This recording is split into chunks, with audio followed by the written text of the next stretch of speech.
여러분 요즘 파리올림픽이 한창인데요. 뜬금없는 질문 하나 해보겠습니다. 국민 삐약이 누구죠? 네, 신유빈이잖아요. 이 신유빈 선수하고 우리하고 공통점과 차이점이 있다면 뭘까요? 공통점은 똑같은 사람이고 탁구에 대한 규칙을 알고 있다는 것이 공통점이죠. 차이점은 무엇입니까? 신유빈은 5살 때부터 탁구를 쳐서 탁구 신동 거쳐서 수많은 연습을 거쳐서 이번에 메달을 2개 땄습니다. 그죠? 동메달 2개를 땄어요. 우리는 그거 못 하잖아요. 연습이 안 됐기 때문에. 그게 차이점입니다. 또 하나 얘기해 볼까요? 안세영 선수, 배드민턴의 안세영 선수가 금메달 땄습니다. 안세영 선수와 우리의 공통점과 차이점은 뭘까요? 공통점은 똑같은 대한민국 국민이라는 것이고 배드민턴을 어떻게 치는지 정도는 안다는 것이죠. 그러나 차이점은 뭐예요? 안세영 선수는 수천 수만 번의 수천 수만 시간의 훈련을 통해서 세계 1위 금메달을 목에 걸었고 우리는 그 정도 1000분의 1, 만분의 1, 10만 분의 1도 연습을 안 하기 때문에 그 자리에 오를 수 없다는 게 차이점입니다. 제가 이 얘기를 계속 왜 하는지 아시겠죠? 훈련의 중요성을 얘기하려고 이 얘기를 하는 것입니다. 더 말해서 뭐 하겠습니까? 그죠? 훈련의 중요성. 오늘의 손유빈과 안세영을 있게 한 것은 그 어마어마한 양의 훈련입니다. 훈련양입니다. 훈련양. 우리에게는 그 훈련이 없기 때문에 탁구나 배드민턴을 칠 줄은 알지만 그러나 그 자리에는 결코 오르지 못하는 것입니다. 거꾸로 얘기하면 어떻게 될까요? 우리도 손유빈이나 안세영만큼의 연습량이 찬다면 그 자리에 오를 수 있다. 이게 희망의 메시지 아닙니까, 여러분? 너무 늦었나요? 네. 어쨌든 그 나이 똑같은 시작을 했다고 하면, 똑같은 조건을 갖추었다고 하면 우리도 그 자리에 오를 수 있다는 것은 굉장히 희망찬 메시지죠. 여러분, 그 지식과 실력은 이렇게 다른 것입니다. 지식과 실력. 안다는 거하고 실제로 그 실력을 갖춘다는 거는 하늘과 땅 차이예요. 여러분, 우리는 왜 손흥민처럼 가마차기를 못하고 왜 골을 못 넣고 왜 그렇게 월드클래스가 못 됩니까? 그 손흥민 선수가 하는 그 어마어마한 연습량을 우리가 못 채우기 때문이에요. 그거를 100만 분의 1도 우리가 못하기 때문에 축구를 못하는 것입니다. 다 보는 눈은 있어요. 다 볼 줄은 알아요. 어떻게 하는 게 잘하는 거고 어떻게 하는 게 못하는 거. 이럴 땐 이렇게 하고 저렇게 다 감독 같고 다 코치 같아요. 그죠? 다 훈수 두는 것 같은데 사실 실제로 하라고 하면 못해요. 실력이 없기 때문이에요. 훈련이 안 돼 있기 때문에. 혹독한 훈련 과정을 거친 사람만 그것을 할 수 있는 실력을 가지는 거예요. 훈련이 이만큼 중요한 것입니다, 여러분. 여러분이 성장을 원한다면, 또 성공을 원한다면, 이게 좀 세속적인 말이지만 성공을 원한다면, 성장을 원한다면, 성숙을 원한다면 신앙세계에 있어서도 훈련이 굉장히 중요하다는 것을 우리가 알 수 있습니다. 그렇게 인정할 수밖에 없죠. 설교 얘기도 해볼까요? 설교도 똑같아요. 여러분, 다 듣는 기능이 있어요.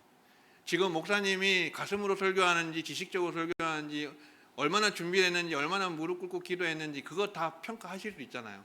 굳이 설교학이라고 하는 수업을 안 들었어도 줄곧 설교를 들어오신 성도님이라면 설교 한 편 듣고 평가하고 비평하는 건 누구나 할 수 있습니다. 그러나 설교를 할 수 있는 것하고는 다른 것이죠. 잘할 수 있는 것은. 여러분, 설교를 수도 없이 해봐야 설교 한 편 은혜를 끼칠까 말까예요. 사실 해보면요. 그래서 목사님들 세계에는 공공연히 이런 말이 있어요. 한 달에 한 번 홈런 치면 좋겠다. 한 달에 한 번 홈런 치면 잘 치는 거다. 이런 얘기를 하거든요. 그러면 어떤 분이 옆에서 뭐라고 하는지 아십니까? 나는 홈런 아니라 안타라도 좀 쳤으면 좋겠다 그래요. 우리끼리 하는 얘기인데 너무 영업 비밀을 얘기했는지 모르겠는데, 자, 목사님들의 솔직한 심정이에요. 이게 수도 없이 설교를 해봐도 은혜를 끼치는 것은 쉽지 않은 일입니다. 성령께서 역사하셔야 되고 그만큼 기도의 양, 묵상의 양이 차야 되기 때문에 그렇습니다. 제가 설교 얘기하려고 이 얘기를 한 건 아니고요. 옆으로 샜는데 훈련 얘기하다가 옆으로 샜습니다. 여러분, 사실 신앙의 세계도 이 훈련은 똑같이 적용이 되는 것입니다. 우리가 영적으로 훈련되지 않으면 성장이나 성숙이나 이런 것을 꿈꿀 수 없습니다. 하나님을 기쁘시게 하고 하나님께 정금과 같이 쓰임 받으려면, 그런 성숙한 그리스도인이 되려면 뭐가 필요해요? 훈련이 필요해요. 훈련을 받아야 돼요. 아까 제가 이 비유를 든 거 다 기억하시죠? 그러한 선수들만큼의 우리가 되기 위해서는 훈련을 그만큼 해야 되듯이, 신앙의 세계에도 하나님 앞에 정금과 같이 귀하게 쓰임 받으려면 실력이 있어야 되잖아요. 하나님이 원하시는 그 실력을 갖춰야 되잖아요. 믿음의 실력, 사랑의 실력, 소망의 실력, 이런 것들 갖춰야 되잖아요. 그것을 갖추려면 우리도 훈련 받아야 된다라는 것을 제가 말씀드리는 것입니다. 여러분, 성경을 부지런히 읽지 않고 어떻게 하나님께 쓰임을, 하나님의 뜻을 알고 분별하고 하나님께 쓰임 받을 수 있겠습니까? 성경을 부지런히 읽으셔야 됩니다. 이무석 권사님, 개인적인 호명을 해서 죄송하지만 올해 들어서 벌써 3독을 하셨어요. 너무나도 참 도전이 되고 또 때로는 자괴감도 들고 그렇습니다. 예, 얼마나 성경을 많이 읽으시면 저렇게 빨리 3독을 하셨을까. 그런데 우리가 도전 받아야 돼요. 그렇게 성경을 읽는 훈련, 묵상하는 훈련이 쌓여야 그 안에서 성화의 삶을 녹여낼 수가 있어요. 예, 성화의 삶을 살아내기 위해서 우리가 그 수많은 하나님 말씀을 사랑하고 묵상하고 읽는 시간들이 필요합니다. 여러분, 하나님의 친구가 되고 싶으십니까? 하나님과 친밀하게 지내고 싶으십니까? 하나님과 가까워지고 싶으십니까? 기도하지 않고 그렇게 될 수 있는 비결이 있나요? 기도하지 않고 적어도 하루에 1시간은 기도하셔야 돼요. 그래야 하나님과 친밀해질 수 있어요. 여러분, 기도하는 목적을 우리는 오해할 때가 있는데, 데이빗 윌커슨 목사님이란 분이 이런 얘기를 했습니다. 기도의 목적이라는 설교를 통해서. 이 자막의 내용은 목회자들에게 하는 말이에요. 친구를 위해서, 친척을 위해서, 가까운 사람을 위해서 시간을 낼 수 있는데 왜 성경 말씀 연구 시간에는 시간을 낼 수 없습니까? 라는 이 반문하는 강력한 경고라는 제목의 설교예요. 저는 가끔 제가 느슨해지고 무디어졌다고 생각할 때 이 목사님의 짧은 설교 클립을 듣습니다. 그러면 정신 번쩍 들어요. 돌아가셨습니다. 2023년에 돌아가셨나 그럴 거예요. 근데 이 목사님이 정말 정금과 같이 쓰임받고 부흥을 위해서 갈망하면서, 한번 여러분 유튜브에 한번 검색해 보십시오. 정말 주옥 같은 메시지가 많이 있어요. 근데 이 데이비드 윌커슨 목사님이 기도에 대해서 얘기하면서 뭘 얘기하시냐면, 많은 사람들이 기도의 목적을 오해한다. 그 목적을 오해하는 것은 무엇이냐면 우리의 필요에 때문에 기도한다라고 오해한다는 거예요. 내가 필요가 있기 때문에 기도한다 라고만 생각한다는 거예요.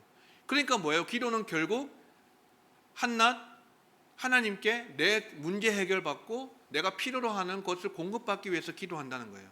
병 고침 받고 문제 해결되고, 경제적으로 문제가 해결되고, 자녀 문제가 해결되고, 그런 것들을 보통 일반적으로 구하라, 찾으라, 두드리라, 그러면 얻을 것이다, 찾을 것이다, 열릴 것이다 하는 그러한 아주 기도에 대한 단순한 목적을 가지고 그렇게 생각하는 경향들이 있는데, 그거는 기도에 대해서 깊은 목적을 이해하지 못했다라고 목사님 얘기하시는 거예요. 그러면 이 목사님 얘기하는 기도의 목적은 무엇이냐? 더 근원적인 기도의 목적은 하나님의 필요를 살피는 것이라고 말해요. 하나님의 필요를 깨닫는 것이라고 해요. 여러분 한번 생각해 보세요. 기도가, 우리가 수많은 사람들이, 수많은 크리스찬들이 기도를 합니다. 우리 교회만 해도 40~50명의 성도님들이 하나님께 기도하죠. 대한민국에 800만에서 1000만의 기독교인이 기도하죠. 전 세계적으로 하면 20억 가까운 인구가 기도를 하잖아요. 수많은 사람들이 하나님께 기도하는데 단지 모든 사람이 기도하는 목적이 하나님 내 병 고쳐주세요, 내 문제 해결해 주세요, 나 부유하게 해주세요 라고만 기도한다면, 또는 의무감에서 내가 기도해야 되니까, 목사님이 기도해야 된다고 하니까, 항상 그런 말씀을 들어왔으니까 내가 기도해야지, 그래 기도해야 내 신앙을 유지하지, 그런 의무감에서만 기도한다면 하나님의 필요는 누가 생각하고 살피겠냐 하는 것이에요. 하나님께도 필요가 있다는 거예요. 하나님의 필요는 뭔지 아세요? 나는 너를 원한다는 거예요. 나는 너를 원한다. 하나님은 우리와 교제를 원하시고 친밀함을 원하세요. 그것 때문에 기도하게 하시는 거예요. 근본적으로 말하면. 여러분, 부부가 사는데, 같이 사는데 모든 부부 안에서 이루어지는 관계 속에서 이루어지는 행위가, 주고받는 행위가 부부기 때문에 의무감으로만 한다면 그 가정이 어떻게 되겠습니까? 천국이 아니고 지옥과 뭐 별반 다를 게 없겠죠. 그와 마찬가지로 하나님과 우리의 관계도요, 달콤한 은밀한 그 교제와 사랑, 친밀함, 그게 기도의 목적이라는, 지고지순한 목적. 여러분, 이 기도의 비밀과 맛을 알면은 우리가 막 분주하다가도 막 이것저것 해야 되고 하나님께 뭐 이거 구하고 저거 구하고 응답받고 하려고 하다가도, 저는 그렇거든요. 여러분, 제가 설교 준비하다가 막히잖아요. 그럼 기도해요. 근데 뭐 아주 뜨겁게 기도하진 않아요. 그냥 속으로 묵상 기도해요. 근데 그러면 하나님께서 어떤 응답을 주시냐. 오늘 새벽에도 이 말씀을 나눴는데, 아들아, 너는 내가 너의 사역을 돕는 존재로만 생각하냐? 내가 너의 설교 한 편을 잘 준비할 수 있고 너의 설교를 도와줄 수 있는 그런 기계적으로만 너를 대해주기를 원하냐 하는 것을 물어보세요. 그러면 제가 어떻게 하겠습니까? 하나님께 두 손을 들어요. 그리고 목양실이 예배실이 되어요. 그러면서 거기서 찬양을 틀어놓고 찬양을 부르면서 하나님 앞에 정말 깊은 기도 속에 들어갑니다. 하나님, 설교 죽서도 됩니다. 부흥 안 돼도 됩니다. 성도님들 은혜 못 끼쳐도 괜찮습니다. 하지만 내가 주님의 임재만큼은, 주님의 임재 가운데 들어가는 것만큼은 놓치지 않겠습니다. 그러한 마음으로 바뀌게 되거든요. 여러분, 기도의 목적이 이런 것에 있어요. 하나님과의 친밀함, 하나님과의 은밀한 교제, 거기에 기도의 목적이 있다고 데이비드 윌커슨 목사님이 그런 얘기를 하셨습니다. 여러분, 제가 왜 이렇게 장황하게 서론에서 훈련에 대해서 얘기하냐면, 오늘 사실 본문하고는 크게 상관은 없습니다. 상관은 없는데, 제가 이 얘기를 드리고 싶었던 이유는, 제가 부임한 지가 이제 4개월이 다 돼 가는데요, 첫 한 달은 위임식과 임직식 준비한다고 바쁘게 보냈습니다. 두 번째 달은 부임 신방한다고 바쁘게 보냈어요.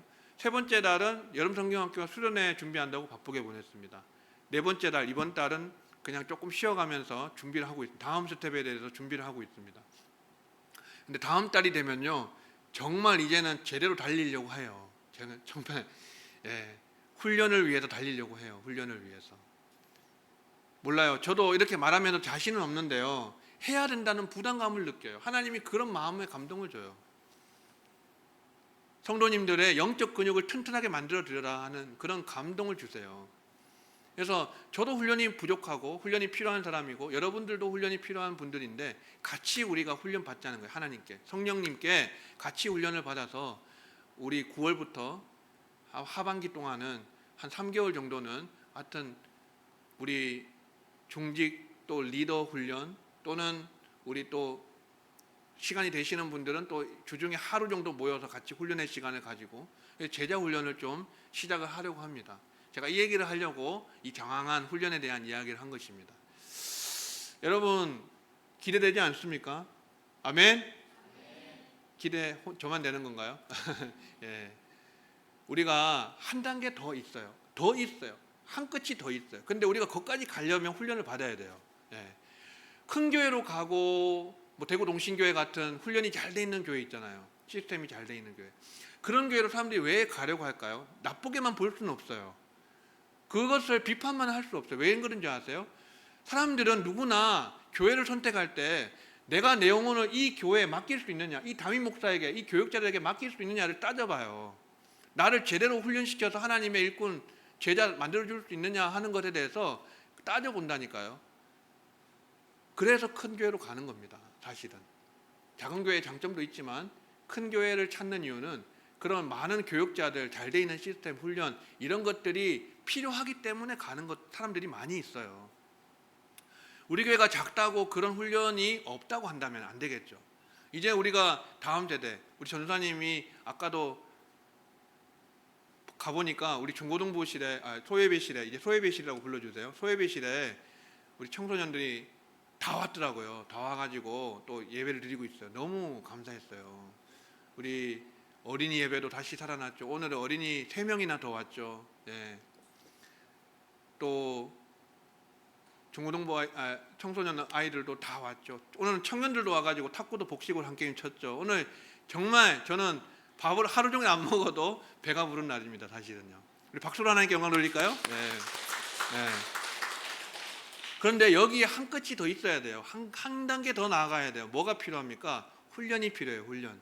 우리 자신을 스스로 절제하고 훈련하는 이 말씀의 훈련, 기도의 훈련, 전도의 훈련, 그런 또 교리에 대한 훈련, 이런 여러 가지 훈련들을 통해서 어제는 제가 전사님하고 황금역에 처음으로 전도하러 나갔습니다. 아주 뜨거웠는데요. 다행히도 SK 리더스 뷰 그 건물 앞이었기 때문에 그늘이 져가지고 햇빛은 쨍하고 비치지 않아서 좀 다행이었는데, 그런 전도도요, 여러분 갑자기 하려고 하면 잘 안 됩니다. 해본 사람이 할 수 있다고요. 전도도 해본 사람이 할 수 있어요. 훈련이 되어져야만 할 수 있는 거예요. 전도해서 뭐 하자는 겁니까? 영혼 살려서 하나님께 영광 돌리고자 하는 거잖아요. 많은 영혼 구원하자는 거잖아요. 다 아는데, 지식으로 아는데 실력이 없다는 거예요. 왜 그렇습니까? 훈련이 안 돼 있기 때문에 그런 거예요. 그래서 너무 정확하게 설교를 끝내야 될 시간에 서론만 하고 있는데, 여러분 오늘 이 훈련 9월 하반기부터는 훈련을 좀 제대로 받자라고 하는 부분, 훈련의 계절입니다. 그래서 군인들이 저 훈련이 없다면, 그 정말 혹독한 훈련을 받지 아니하면 전쟁에서 총 못 쏩니다. 적군을 이길 수가 없습니다. 그죠? 훈련을 반드시 필요하다는 것 기억하시고, 하반기에 제가 인도하는 대로 잘 한번 따라와 주시면 여러분들 함께, 저도 훈련받고 여러분도 훈련받고 해서 우리 교회가 작다고 훈련이 없다, 그런 얘기 듣지 않도록 제자 훈련에 한번 정진해서 달려보는, 천천히 하나씩 가보는 그런 우리 모두가 될 수 있기를 주의 이름으로 축원합니다. 오늘 이야기 얘기하겠습니다. 오늘은 지붕 뜯은 이야기입니다. 주일학교 때부터 잘 들어왔던 메시지인데, 예수님께서 한 중풍병자를 고치신 사건이죠. 예수님께서 가는 곳마다 인산인해를 이루었어요. 귀신을 쫓아내주고 병든 자를 고치고 문제를 해결해주고 하니까 많은 사람들이 몰렸습니다. 그날도 예수님 가버나움에 들어가시니까 그 집에 수많은 인산인해 사람들이 모였습니다. 용신할 수 없을 정도로. 그렇게 그래서 이 중풍병자를 고쳐야 되겠는데, 고침 받아야 되겠는데 예수님께로 데려갈 방법이 없으니까 어떻게 합니까? 4명의 친구가 그 한 사람을 침상에 들고, 눕혀서 들고 지붕 위로 올라갑니다. 지붕 위로 올라가서 그 지붕의 기와를 벗겨내고 지붕을 뜯어내가지고 예수님의 있는 곳으로 달아내립니다. 그런 이야기입니다. 오늘은. 그런데 예수님께서 그들의 믿음을 보셨다라고 말씀하고 있습니다. 그들의 믿음을 보시고, 누구의 믿음이요? 중풍병자를 주님께로 데려온 4명의 친구들의 믿음을 보시고, 그 친구들의 믿음을 보시고 그 중풍병자의 병을 고쳐 주십니다. 여러분, 우리에게 이런 중풍병자의 친구들과 같은 믿음이 있으면 좋겠습니다. 그런 믿음이 우리에게도 있어야 돼요. 이 영혼을 주님께로 데리고 가면 반드시 주님은 고쳐주시고 회복시켜 주실 것이다. 어떻게 해서든 지붕을 뜯어서라도 주님께로 데리고 가면 주님께서 해결해 주실 거다라고 하는 그런 믿음이 우리에게 있기를 주의 이름으로 축원합니다. 그런데 여러분, 예수님께서 우리의 관심사와 예수님의 관심사가 많이 다른 것을 알 수 있습니다. 무엇이냐면, 무슨 말인가 하면은, 우리는 사실 4명의 친구들은, 이 중풍병자의 친구들은 질병을 고치는 것, 중풍병을 고치는 것에 관심이 있었습니다. 그래서 질병을 먼저 고쳐주시기를 바라죠. 근데 예수님은 먼저 뭘 고쳐주십니까? 영적인 중풍병을 고쳐주십니다. 그게 뭐예요? 죄예요. 죄 사함을 먼저 선언하십니다. 내 죄 사함을 받았느니라. 먼저 죄 사함을 선언하세요. 그 말은 예수님께서는 우리의 육적인 필요보다는 영적인 필요를 채워주시는 것을 먼저 더 생각하신다는 것을 알 수 있습니다. 우리는 다 눈에 보이는 문제 해결, 또 육적인 필요 채워지는 것, 경제적인 문제, 또 눈에 보이는 자녀의 문제가 잘 되는 것, 자녀가 형통하는 것, 또 우리의 사업의 문제, 직장의 문제, 또 어떤 그런 진로의 문제, 이런 문제들이 해결받는 것, 그런 것에 우리는 육적인 필요가 채워지고 공급받는 것에 관심이 있다면 우리 주님은 우리의 영적인 깊은 곳에 있는 그 문제, 그게 뭐예요? 죄의 문제죠. 죄를 사해 주시는 것, 죄를 용서해 주시는 것, 그 사람을 죄의 속박으로부터 풀어 주시는 것, 자유케 하시는 것, 해방을 시켜 주시는 것. 주의 영이 계신 곳에는 자유함이 있느니라. 주께서 그 모든 속박으로부터, 억압으로부터 자유케 하시는, 이 죄로부터 풀어 주시는 이것을, 영혼 구원을 주님은 먼저 생각하신다는 거예요. 우리도 주님과 코드가 좀 같아야 되겠어요. 우리가 한 영혼을 바라볼 때 이 영혼의 필요가 무엇인지를 봐야 됩니다. 우리가 이 두산동 수성구에, 대구 수성구에 살고 있는데 이 지역에 있는, 인근에 있는, 또는 우리 주변에 있는 이웃들에게 무슨 필요가 있는지 그걸 봐야 돼요. 그 필요가 뭔지를 살피면서 그 필요를 채워주는 복음을 전해야 되거든요. 그래서 이런 찬양이 있잖아요. 한 손에는 복음을, 한 손에는 뭐예요? 사랑을. 한 손엔 복음 들고 한 손엔 사랑을 들고, 한 손엔 복음을 들고 한 손엔 사랑을 들고. 복음만 전해줘서는 안 되고요, 그들의 필요를 채워줄 수 있어야 돼요. 헐벗은 자에게는 옷을 입혀주는 게 그 필요를 채워주는 복음과도 같은 것이에요. 목마른 자에게는 냉수 한 그릇 마시게 해주는 것이 복음과도 같이 시원한 것이에요. 그런 필요를 채워주는 것이 우리가 전해야 될 복음의 일부입니다. 전부는 아니고요. 무엇보다 영적인 것이 우선돼야 되겠죠. 그런 필요가 무엇인지를 우리가 살피고 다가가는 것이 중요한데요, 예수님은 우리의 육적인 필요를 보시기 전에 뭘 보신다고요? 영적인 필요를 먼저 보신다. 그래서 우리의 죄의 문제, 이거를 해결해 주실 분이 예수님밖에 없거든요. 예수님만 죄를 사하실 수 있기 때문에 이 예수님께서 이 죄의 문제만을 해결해 주신다면 나머지는 예수님 저절로 자동적으로 하나씩 되는 거거든요. 그래서 내 죄 사함을 받았느니라, 죄 용서함을 먼저 선언하시는 것입니다. 중풍병보다 더 무서운 영적인 중풍병, 나병보다 더 무서운 영적인 나병, 그게 바로 죄거든요. 그것을 주님은 먼저 해결해 주기 원하셨다라는 것입니다. 그러면 우리 주님은 육적인 문제 해결에만 해주시느냐? 아니라는 것이죠. 예수님은 우리의 영적인 필요만 해결해 주는 것이 아니라 육적인 문제, 육적인 필요까지도 해결해 주시고 채워주시는 분이십니다. 그래서 뭐라고 말씀하셨죠? 한 논쟁 끝에 중간에 한 논쟁이 있습니다. 누가 하나님의 죄를 사할 수 있느냐? 신성 모독이다라고 얘기를 하니까, 생각하니까 예수님께서 너희가 왜 이걸 마음에 생각하냐? 어느 것이 쉽겠느냐? 죄 사함을 받았느니라는 말과 침상을 들고 걸어가라 하는 말이 어느 것이 더 쉽겠느냐? 그러나 인자가 이 땅에서 죄를 사하는 권세가 있는 줄 너희도 알게 하려 함이라. 그렇게 말씀하시고 난 다음에 영적인 필요를 먼저 채워주시고 난 다음에 육적인 문제까지 내 침상을 들고 일어나 걸어가라고 말씀하세요.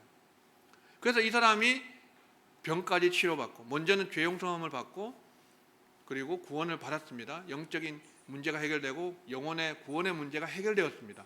그리고 나서 주님께로부터 병 고침을 받아서 이 침상을 들고 일어나 걸어서 많은 사람들이, 그곳에 있는 모든 사람들이 깜짝 놀라서 하나님께 영광을 돌리고 크게 하나님을 찬양하는 그런 역사가 일어났다는 것이에요. 여러분, 우리가 하나님께서는 여러분의 실제적으로 여러분을 짓누르고 있는 삶의 그 죄의 무게 있잖아요. 삶 속에서 짓누르고 있는 죄의 무게, 이걸 벗겨주기 원하세요. 이게 1차적인 주님의 시선이에요. 두 번째는 주님은 그것만이 아니에요. 오병이어로 5,000명을 먹이셨잖아요. 7병이어로 4,000명을 먹이셨잖아요. 주님은 병도 고쳐주시고 귀신도 쫓아내주시고 문제도 많이 해결해 주셨잖아요. 그러한 예수님은 우리의 육적인 필요, 세상적인 필요까지 채워주시는, 그런데까지도 주님은 다 해답이 있으신 분이시라는 것입니다. 그러니까 우리가 주님께 그런 기대감을 가지고 나아가야 되겠습니다. 먼저는 우리 자신이 하나님, 내 영적인 문제 해결해 주십시오. 주님께 나아가면 언제든지 주님은 우리를 자유케 하시고 회복시켜 주실 수 있는 참 은혜의 주님, 은혜의 보좌 앞에 담대히 나아갈 수 있도록, 그것을 가로막는 모든 것을 제거하고 주님 앞에 하나님 앞에 나아가서 은혜 받을 수 있는 사람이 될 수 있도록 주님께서 우리를 회복시켜 주시는 것, 하나님의 자녀로서 살아갈 수 있게 해주시는 것, 누릴 수 있게 해주시는 것, 그것을 우리가 먼저 구하고요. 두 번째는 우리의 육적인 필요도. 주님은 일용할 양식도 기도하고 먹으라 했잖아요. 받아서 먹으라 하셨잖아요. 일용할 양식조차도 기도해서 받는 거예요. 하나님은 그것을 세속적이다 말하지 않습니다. 육적이라고 말하시지 않습니다. 신령한 것입니다. 여러분의 육적인 필요를 위해서 기도하는 것은 어떤 기도를 할지라도 기도는 신령한 것이에요. 많이 기도하시고 쉬지 말고 기도하시는 우리 성도님들 되시기를 주의 이름으로 축원합니다. 여러분, 오늘 제가 주목해서 보고 싶은 대목은 이것입니다. 지붕을 뜯어서라도 라는 제목이죠. 지붕을 뜯어서라도. 이 중풍병자의 친구들에게 믿음과 사랑이 있었어요. 어떤 믿음이 있었을까요? 지붕을 뜯어서라도 이 친구를 예수님께 데리고 가면 예수님이 100% 고칠 수 있다는 믿음이었어요. 이걸 가지고 있었어요. 여러분, 이 믿음이 있으면 본인은, 중풍병자는 믿음이 있는지 없는지 우리는 몰라요. 우리는 알 수 없지만 친구들의 믿음을 보시고 예수님은 그 병을 고쳐주십니다. 여러분, 우리도 어느 한 영적인 중풍병에 시달리는 한 불신자가 있어요. 이웃이 있어요. 이 사람 도저히 예수 믿지 않을 것 같은데, 구원받지 못할 것 같은데 예수님께로만 데려가기만 하면 이 사람 회복될 수 있고 나을 수 있고 고침받을 수 있다라고 확신한다면, 믿는다면 우리의 믿음대로 하나님께서 그 한 영혼을, 불쌍한 한 영혼을, 천하보다기한 한 영혼을 주님께서 구원해 주시고 회복시켜 주시고 하나님의 자녀 삼아 주시는 줄로 믿습니다. 할렐루야. 그런 믿음이 우리에게 있어야 돼요. 지붕을 뜯어서라도 주님께로 데려가겠다고 하는 믿음, 그게 첫 번째 있어야 돼요. 두 번째, 지붕을 뜯어서라도 내가 그 지붕을 피해를 보상하더라도 내 친구를 주님께로 데리고 가야 되겠다고 하는 사랑이 있어야 돼요. 사랑. 교회는 사랑이 있어야 된다고 했죠. 계속해서 제가 몇 달 동안 반복적으로 은혜, 사랑 계속 말씀드리잖아요. 교회는 그런 공동체여야 하는 거예요. 우리가 서로가 서로를 향해서 지붕을 뜯을 수 있는 사랑이 있어야 돼요. 지붕 뜯으면 남의 집인데 그거 보상해 줘야 되잖아요. 그거 모르고 뜯었겠습니까? 일단 뜯어보고 하자고 생각했겠습니까? 아니에요.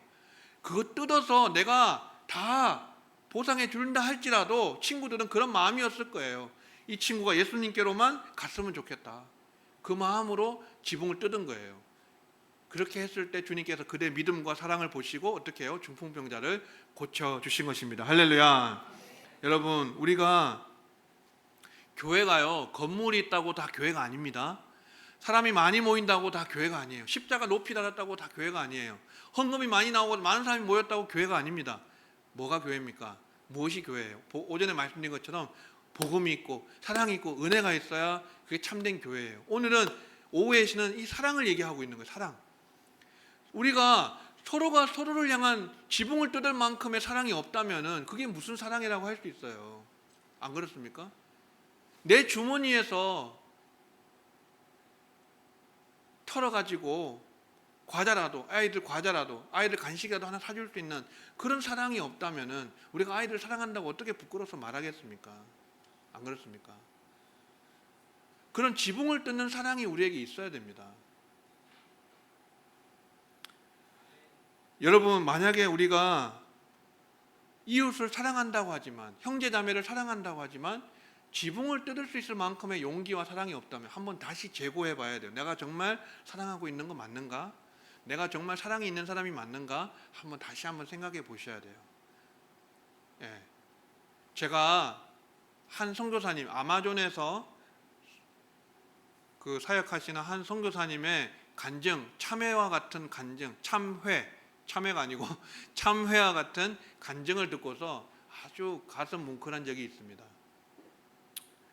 어떤 간증이었냐면 아주 진심 어린 고백이 담긴 간증이었어요. 브라질 아마존 밀림에서 사역하신 선교사님인데 평생을 거기에 사역하셨어요. 사역을 잘 하셨어요. 그리고 열매도 있었어요. 사모님이 헌신적으로 도와주시고 섬겨주셨어요. 그래서 사역이 잘 되었어요. 어느 날 자기 자신을 보니까 자기처럼 사역의 열매를 맺지 못하는, 평생을 사역해도 세례 1명 주고 2명 주고 하는 그런 선교사님 보면서 비판하는 마음 생기더래요. 왜 저것밖에 못하지? 왜 그것밖에 안 될까? 라는 그런 마음들이 있더래요. 근데 더 큰 건 뭔지 아세요? 사모님이 조금 일찍 돌아가셨어요. 몇 년 전에 돌아가셨거든요. 10년 됐나요? 하여튼 2012년에 영상이 마지막으로 있는 것 같은데, 사모님이 먼저 천국 가시고 난 다음에 이 선교사님이 얼마나 울고 하나님 앞에 회개를 했는지 가슴을 찢는 회개를 했다는 거예요. 그러면서 하는 고백이 뭔지 아십니까? 나는 희대의 사기꾼이요 위선자입니다. 무슨 말인지 아시겠습니까? 나는 희대의 사기꾼이요 위선자입니다. 많은 사람에게, 많은 교회, 많은 그리스도인들에게 아마존에서 선교한다고, 밀림에서 원주민 선교한다고 칭찬받고 박수받고 많은 열매로 그렇게 좋은 선교사라고 그렇게 떠벌리고 다녔지만, 정작 내 옆에 있었던 그 한 영혼, 내 아내를 사랑하지 못했던 나는 위선자요 사기꾼입니다. 그렇게 고백했다는 거예요. 제가 이 고백을 듣는데 제 자신이 고백하고 똑같은 것 같아요. 내가 바로 옆에 있는 내 아내를 사랑하지 못하고, 내 아내를 존중하지 못하고, 내 아내를 정말 주님처럼 사랑하지 못하는데 내가 무슨 사역을 잘하고 설교를 잘하고 은혜를 끼치고 주의 종이라고 말할 수 있느냐? 없다라고 하는 것이에요. 시대의 사기꾼이자 위선자가 바로 나구나 하는 것을 제가 예전에도 깨달았고 어젯밤에도 또 깨달았습니다. 어제도 그런 일이 있었거든요. 여러분, 이 선교사님이 그냥 입에 발린 고백이 아니잖아요. 가슴을 찢는 회개를 하면서 한 참회의 고백이거든요. 여러분, 우리가 서로를 향해서, 여러분의 가족 한번 생각해 보시고, 여러분의 자녀, 부모님, 또 여러분의 배우자 생각해 보시고, 더 폭을 넓힌다면 우리 형제 자매들, 믿음의 형제 자매들과 이웃들 한번 생각해 보세요. 내가 정말 지붕을 뜯을 수 있는 사랑이 있는가? 정말 내 가장 가까운 곳에 있는, 내 가장 옆에 있는 그 영혼을, 지극히 작은 한 영혼을 사랑하고 돌보는 그 예수님의 마음이 있는가? 그거 없으면 다 사기꾼이고 다 위선자예요. 겉으로는 잘하는 것 같죠. 밖에서는 잘하는 것 같죠. 모든 사람에게 잘 베푸는 것 같죠. 모든 사람에게 다 잘하는 것 같죠. 그런데 가장 가까운 사람에게 가장 못하는 사람이 되는 거예요. 그런 사람이 위선자고 사기꾼이라는 것입니다. 다른 사람 얘기가 아니고 제 얘기예요, 제 얘기. 사랑하는 성도 여러분, 말씀 맺겠습니다. 우리가 우리의 가족을 또는 형제와 자매를, 이웃을 사랑하지 않는다면, 지붕을 뜯을 만큼의 사랑이 없다면, 누가 우리를 바라보면서 너희가 예수님의 제자가 맞아, 너희가 그리스도인이 맞아, 너희가 참된 주님의 백성이 맞아라고 인정해 주겠습니까? 우리가 서로 사랑하지 않는다면, 우리가 그 정도의 헌신과 사랑이 없다면, 서로를 향한 애정이 없다면 누가 우리의 사랑을 인정해 주겠습니까? 서로 사랑하라. 내가 너희를 사랑한 것 같이 너희도 서로 사랑하라. 그리하면 모든 사람이 너희가 내 제자인 줄 알리라. 할렐루야. 주님은 분명히 그렇게 말씀하셨어요. 그러면 자연적으로 그 영혼들이 하나님의 영광을 보게 됩니다. 하나님의 사랑을 깨닫게 됩니다. 우리의 사랑을 보면서 이 중풍병자의 친구 4사람의 지붕을 뜯는 믿음과 사랑을 보고서 많은 그 자리에 모여있는 인산인해와 같은 사람들이, 저 사람들 뭔가 다르구나, 우리는 저렇게 할 수 없는데 정말 친구를 사랑하는가 보다, 정말 주님을 신뢰하고 믿는가 보다 하는 것을 깨달았던 것처럼 우리가 서로 그렇게 사랑하고 주님을 향한 신뢰와 믿음을 가진다면, 지붕을 뜯을 수 있는 믿음과 사랑을 가진다면 하나님께서 우리를 축복하시고 우리의 사랑을 통해서 수많은 사람들이 주님께로 돌아오고 주님께 영광을 돌리는 그런 은혜와 영광이 우리 모두에게 함께 하시기를 주의 이름으로 축원합니다.